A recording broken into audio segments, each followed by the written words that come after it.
என்னது இது? என்னது பப்புள்ஸா? பபுள்ஸ் உனக்கு பிடிக்குமா? குச்சி பட்டாசா தெரிக்க அவ வந்தாச்சா, தீப்பட்டி கண்ணாச்சா, திருப்பி திருப்பி பத்தி கிச்சா, தேன் சொட்டும் சொல்லால தித்திக்கிற தன்னால, மீன் கொத்தி பல்லால மென்னு மென்னு தின்னு புட்டா.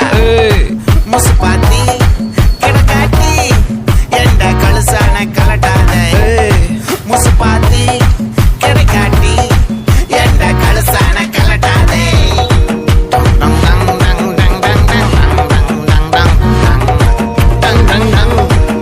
நான் தொட்டா தூளாச்சு வச்சா வேட்டாச்சுடா. அண்ணே கொடுமா, அப்பாவோட உதரமா ப்ளீஸ்மா. தயவு செஞ்சு கொடுங்கம்மா, ஒரு வாட்டிம்மா. அப்பா அவன்கிட்ட பேச மாட்டேன் மா. அப்பாவுக்கு ஒரு தடவை. அப்பா பாவம்.